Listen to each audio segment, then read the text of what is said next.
the UFC tune in next week. Now let's get the football. Yeah. Fuck that. I'm tired of the UFC. Yeah, these were some good games. Yeah, Good. Dude, that Saints 49ers game could go down as one of the top this year. It was 4 lead changes in the last 3 minutes of the game. Shit was back and forth. And long passes, too. Oh, Jesus my Christ. God. Unbelievable. I was shocked that the Saints had an opportunity to win the game, and they turned the ball over 5 times. Man. I mean, the thing is that, you know, they threw some stats up during the course of the game, and they were like, teams with the, 4+ turnovers, you know what I'm saying? Rarely win. Yeah. The team that does not have the turnovers has won 71 out of the 72 games that's an instance. And I think the last time it happened was in 1982. Oh. It put them in a hole, and it killed their momentum because every time they seemed to do something or put together something, they fucked it up with the turnover. And I'm gonna tell you what, for you football fans out there, we got to see 4 of the best tight ends in NFL play today. Yeah. Wow, you got to see Vernon Davis and Graham go at it, and they calls. And Kevin and I talk about this. Yeah. And Jimmy and I talk about this. The new age tight end is creating such a matchup problem on defense. Yeah.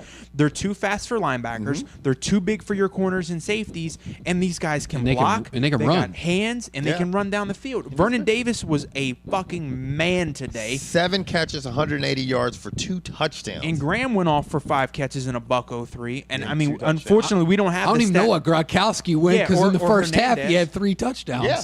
So Gronkowski and Hernandez, I mean, those are 4 of the top tight ends. And I mean, and I don't want to jump ahead, but I've never seen anybody run over and truck people like Gronkowski does. He's crazy. I mean, the highlight of when he bitched the Redskins was just ridiculous. Do you know there was a soundbite? We'll go back to the Saints 49ers game, but when Graham caught that touchdown, I thought the game was over. I thought it was over. His player, there was a soundbite. I don't know if any people out there heard it. The guy goes like this. Just his player comes up, and goes, "Man, you're the best." Like, you could see that his player was genuinely like, I can't believe you just caught that shit. And Vernon Day was like, nah, motherfucker. Yeah. Right? I'm going to do you one better. Yeah, those were 2 good catches by Davis, especially that touchdown. Dude, Vernon Davis is a hoss. Dude, he hurt that safety on that catch. Yeah. And he didn't even get the turn. He literally caught and went. Yeah, they were just both. Catch. I mean, it was unbelievable. I'm going to tell you what, Alex Smith, #1 draft pick, totally redeemed himself. He really did, because you can't take away anything. I mean, the Saints, Breeze put up 462 yards passing, and he had 4 TDs. But you know what? The 49ers answered back. Yeah, I mean, Alex Smith, he's never going to be a throwing star like a Breeze or a Brady. But let me tell you, as long as he manages the game and doesn't turn it over, he's more than serviceable with that team. I'm going to tell you what. Do we even need to have a Coach of the Year discussion? Yeah, I mean, the guy NFL Coach of the Year. College. Oh, well, yeah, man. I mean, Harbaugh's got that wrapped up. I mean, it's a joke. Yeah. You might as well give him the one for next year, too. This is retarded. I mean, it really is. I mean, and you got to look at it, man. I mean, they put up, 36 points today? Was it 36 they ended up with? I believe it was. The 49ers did. And you know what? I mean, it's,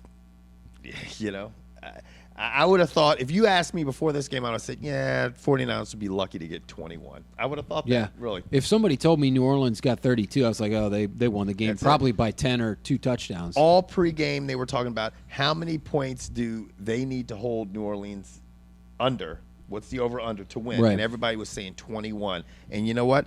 The Saints put up a lot more than that, and they still lost the game. Broncos Patriots game was a massacre. It's the first time where everything that you expected happened. I mean, they got out of the gates. Well, that was it. That 45 to 10. That was the first time in a few years that in a playoff game I've seen the Patriots play that determined. I mean, Tom Brady was on point and just was out of his mind. He broke a postseason record, 5 TDs in the first half. And he got a 48-yard punt. Yeah, a 48-yard punt. Damn, that's pretty good. He had had pretty good 6 kick. touchdowns. Tebow had 9 completions. Right. And the other thing was, it's not just what Brady and the offense was doing on one side of it. The defense was playing. They were shutting everybody down. You said that. They stopped George that run game. Because New England was infamous for that a couple years ago when they went on the Super Bowl run. Their defense didn't do shit, and then it got to the playoffs times, and they were like, "All right, let's play." We're gonna step it up. Yeah, 5 sacks. Yeah. When have you seen them do 5 couple sacks? fumbles too.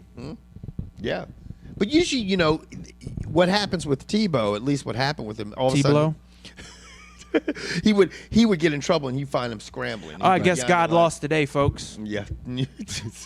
The fuck out of here. Yeah. So so now what? Now we got the next 2 games. By the time you guys are viewing those games, the other 2 games will be being played and stuff. So we'll have to get back to that. That man threw more touchdown passes than Tebow had completions in the first 30 minutes of football. Yep. Yeah. But to me, let me tell you, I am honestly a Tebow fan. I wish, and here's the conversation I had, if the American athlete played with as much heart as Tim Tebow did on every play, and wasn't as selfish and stuff, we would have some of the most phenomenal sports to ever watch. To me, Tim Tebow is the Allen Iverson of the NFL. Yeah. On the field. Mm-hmm. Well, let's not talk about off the field. On the field. Yeah. Those Good 2 point. Yeah, Tebow plays with more heart and more desire on every single snap. Yeah, he does. I really sincerely hope that you get with a mechanics coach and a throwing coach and learn how to just bring the ball up to your ear and throw. Yeah. If he can do that between now and the start of next season, he could actually be a pretty good quarterback. Yeah, I mean, he wills his team to win. Yeah, I mean, he literally does. Yeah, I agree with you. I just think they always going to get with the GM. And I think Tebow's gone. Yeah. But ooh, man, that's a PR nightmare. Yeah, that would be tough. I mean, what do you do? Well, the thing is do you let Tebow come in and lose 6 games? Or do you try to be – because here's the thing. I keep him as a backup and try to get another quarterback. So how do you draft? That's the problem because your draft's coming up. So you need – you know how you have to draft offensive linemen, defensive linemen, and corners. Because, I mean, and running backs. Because you can't – what are you going to – you have to, quote-unquote, draft your offense around your quarterback. So that's what they said. That's the only way you're going to have a successful offense is to build an offense around Tebow's playing style. And I think the other thing that we may be underrating is not only do the fans, at least in Denver and throughout the country, love Tebow, his teammates believe in him. Yeah. And they truly, you can tell when they interview him, I mean, they believe in this guy. And I don't think that he's going to get benched or he's going to be – I think he's going to be the starting quarterback next year, and I think he's going to be the starting quarterback for the next – I tell you what, if he starts losing, he will not be a starting quarterback. I tell you the thing that I liked about Tebow, and I was telling a guy in the gym today, I was saying, you know what's so cool about it? It's like everybody was into the Tebow and Tebow. Everybody. People that weren't avid football watchers and stuff like people were into it. People were Tebow and people were tuning in to see the game. A hockey player the other night scored a goal and Tebowed. Right. Everybody got into it. It became like it was like planking. It's like a phenomenon. It was. Yeah. And people were into it, and people it was a lot of positive energy. And I mean, in fairness to him, as well as the Broncos, they just ran into a buzzsaw today. I mean, playing the Patriots at home in 8 degrees no bueno. is, I mean, it's not an enviable task. Yeah. And let me tell you, I think they felt disrespected, the Patriots, because all the attention coming in was on Tebow and the Broncos. Let me tell you right now, ESPN the other day, 160 Tim Tebow references in 1 hour. I'm sorry. Get off his nuts. Yeah, I mean, and I think Tom Brady and to a lesser extent the entire Patriots team sort of felt a little disrespected. And anytime you got the guy in the hoodie coaching, I mean, there's not a better coach. I bet on that guy all the time. Because I'm gonna tell you right now, 49ers chances, Patriots chances to make it to the Super Bowl. I mean, I got the Patriots winning the Super Bowl, and I hope they play Green Bay. I don't think they're gonna play Green Bay. See, I got Green Bay losing to the Giants, just like I called the 49ers game. Yeah. Now, do the Patriots stand a chance? Yeah, because more than likely it's going to be Baltimore coming to them, and that could be a rough game. And the way you beat Tom Brady is you knock him down and you get in his face and you cause pressure. And the defense for Baltimore is going to be able to do that. But is their offense going to be able to put up enough points? Yeah, I don't know. I mean, they can obviously put out more. I mean, it's starting to. I wouldn't call Denver the defensive team like that you see with the 49ers. Obviously, the 49ers, the Ravens defense, and actually the way the Giants defense plays. Oh, their front four, I think, is going to give Aaron Rodgers all he wants and then some tomorrow. I think the deeper we get into the playoffs, it's looking like the typical thing: defense wins championship. I wouldn't be surprised if you saw the Harbaugh brothers playing each other in the Super Bowl. There's a good chance that could happen. Yeah. I mean, I don't know because we still got today's games, which is tomorrow's games for us. But you guys will be looking at this probably Sunday. But yeah, we'll see how it all is going to pan out. So who do you have in your NFC title game right now? Obviously, it's the 49ers are going to face. I think it could be the Giants and the 49ers. Okay, and who do you have? I have the Packers and the 49ers. And then on the other side, you got the Patriots versus? I have the Patriots versus the Texans. I think the Texans are actually going to win that game tomorrow. With T.J. Yates at quarterback. I do. I think I definitely have the Pats facing the Ravens. Yeah, I do too as well. Mm-hmm. I don't see how they can pull that off. I think the Ravens they've looked pretty solid. Well, anything else in the news? That is it, man. We're getting no the hell NBA out of stuff. here, man. No NBA stuff. It's funny. I don't know if the Wizards have won a game yet, so that means Jimmy and I should be getting discount tickets soon with food included. Just because the Heat lose three. Did you want to comment at all on your guy? Well, not about Haywire, but your man Joe Paterno in his interview. You seemed to be quite passionate about it earlier. Yeah. Well, this is what I said. These motherfuckers are putting me on the spot, man. But well, we know how it, Well, this is what I said, and it's not that I'm condoning because see, a lot of motherfuckers will get shit twisted. You don't like up. butt sex? No, I'm not. What I was saying is, you guys said, "Oh, Paterno's trying to backpedal," and I said, "No." I said, basically, well, I'm not saying backpedal, but right. I mean, I explained. First. When I read the interview, his explanation of it made a little bit of sense. He basically said, "I didn't know what to do."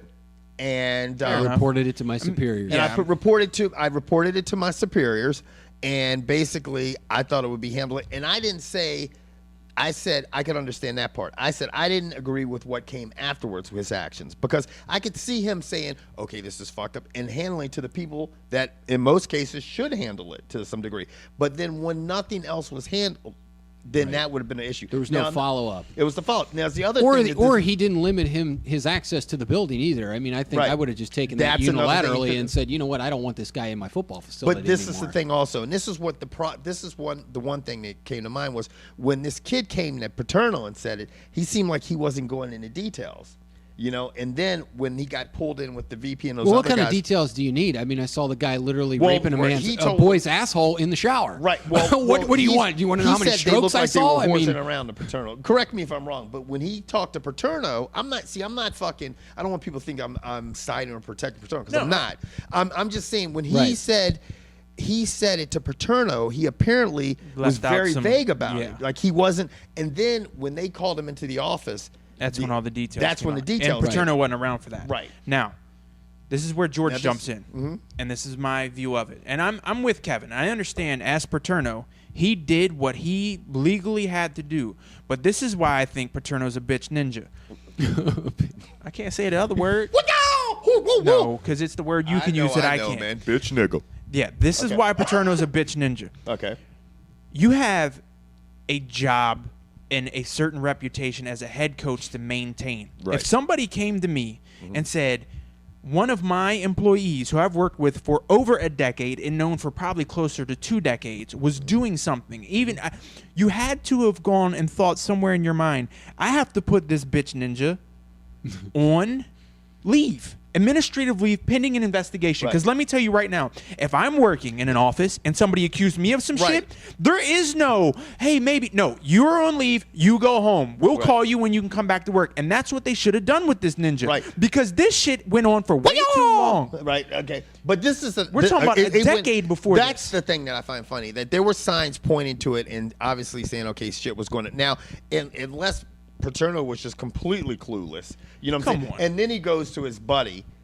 Like, okay, say for example, it was me. Look, let me tell you right now. And someone said, "Yeah, man, Kevin was doing some crazy shit with some kid in the shower." And you know what? I would come up because you mean helping him shower. But look at this. Okay, you would come up to me and say, "Let's play it out." Okay, let's play it out.